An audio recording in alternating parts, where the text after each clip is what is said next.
So in our previous video, we spoke about change your thoughts, change your life. If you haven't seen that video, we will put it in the link. But that video was about how your thoughts can change the rest of your life, how your thoughts can change your future. And today I'm going to go a bit further. We're speaking about fixing negative thoughts, and I'm going to give you 5 things you can do in this video to change your negative thoughts into good thoughts, into needed thoughts that can have a great influence on your life. Now, 90% of the thoughts that we think are the same as the previous day. So if the thoughts of the previous day, or if the thoughts of the past are bad, that means my life is going to move into a bad direction, because where my thoughts go, my life will follow. And they say by adulthood, year around at the age of 30, most of your thoughts are habitual or subconscious, and your habitual or your subconscious thoughts will run your life. If you don't identify, look at bad, negative thoughts, habits, and fix them, your life is going to go into that direction. But I believe these 5 points are going to help you if you sit down, if you utilize them, and if you apply them in your life. It can help you to have good, healthy thoughts that will direct you in a good, healthy life and into a good, healthy future. Number 1, stop making the same decisions as the previous day. Now, this is only applicable if your previous thoughts are negative or bad. If you are a person that are making good decisions, you're thinking good thoughts, you are thinking healthy thoughts, you have nothing to worry about. But I do believe there's a reason why you clicked on this video, and I'm so glad you are here. You have to stop thinking the same thoughts as the day before, because if you keep on thinking the same thoughts as the day before, you are going to go into the same direction. We spoke about metacognition, which means think about what you are thinking about. Have you ever sat down and thought about what you are thinking about? They say we think every 3 to 10 seconds, and we think 50 to 60,000 thoughts a day. What are these thoughts all about? What are you meditating? What are you seeing in your mind? Is it good or is it bad? If it's bad, you have to make a decision to say, I'm going to think some different thoughts. Number 2, be okay with feeling uncomfortable. Remember, we said that your subconscious mind, 90% of your life, I remember I said this previously, 90% of your life is run by your subconscious mind. Now, your subconscious mind is basically what your body now starts to do out of habit. If your body starts to do things out of habit, if you feel emotional about something out of habit, that means this is now in your subconscious mind. Now, if you're going to start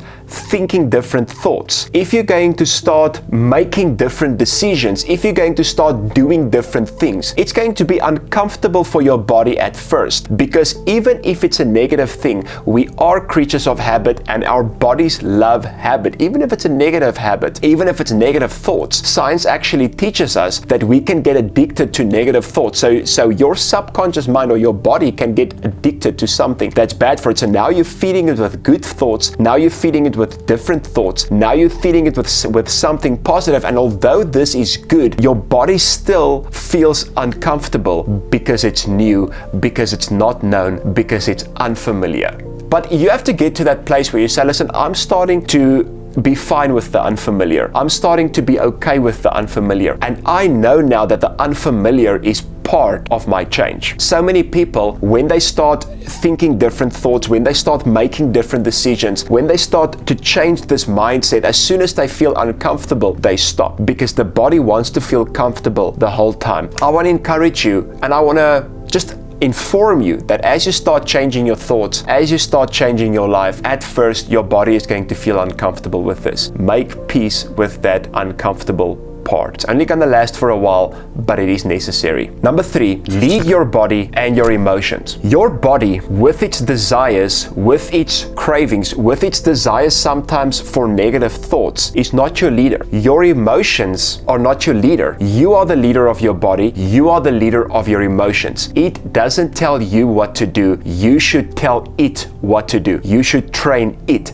So if your body has a desire, or if your emotion has a feeling that you don't want, you have to sit it down. You have to sit with your body, sit your body down, get off of Facebook, get off of Instagram, get off of social media. Don't be distracted by the external world. Sit it down and say, okay, I'm going to feed you. How do you feed your body? How do you feed your emotions? With your thoughts, with your thinking, with your decisions, with your imagination. That is how you feed it. With meditation, that is how you defeated. So I want to encourage you every single morning when you wake up, every single evening before you go to bed, even during the day, take some time to sit your body down, to sit your emotions down. I know your emotions cannot actually sit, but the point I'm trying to make is to get into that calm, relaxing state where you sit down and you feed your body, you feed your emotion with certain thoughts. Because remember, you should lead it.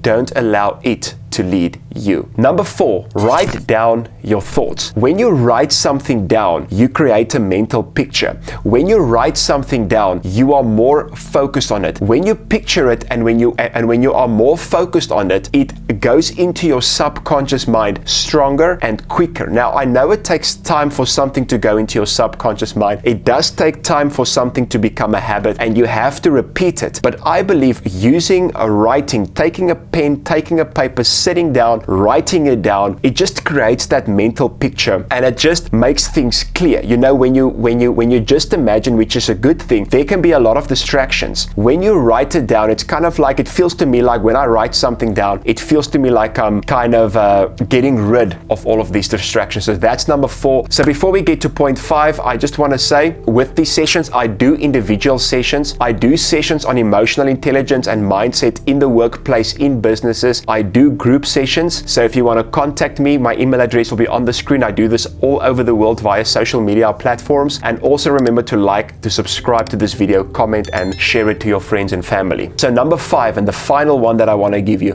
close your eyes and mentally rehearse it. See it in your mind's eye. What you don't see in the natural yet, what you don't feel in the natural yet, what you don't experience in the natural yet. Close your eyes and have that inward experience. See the person you want to become. See the future you want to have for yourself. See your emotions where you want it to be, even if you don't experience it right now. Don't wait for the external environment to change before you see it, before you imagine it, before you are grateful about it, because your subconscious mind, remember, which runs 90% of your life, doesn't know the difference between what you imagine and what is real. And your body doesn't know the difference between what you imagine and what is real. Yes, the conscious part of the mind, which has to do with your senses, does know the difference between what is real and what is imagined, but that runs 5 to 10% of your life. The bigger part, the subconscious, which runs 90% of your life, doesn't know the difference between what is imagined, experience that you have within, and something that comes from the outside. That's why it's so important to sit down, think about it, see it in your mind's eye, meditate on it, give that instructions to your mind and your body. And now change is starting to happen in your brain. They call that neuroplasticity. Change is now starting to happen. Well, I believe these 5 points helped you guys, and I believe these 5 points will help you to change your thoughts so that you can change your life. From Mind Prosperity, we love you, and we will see you soon again. Goodbye.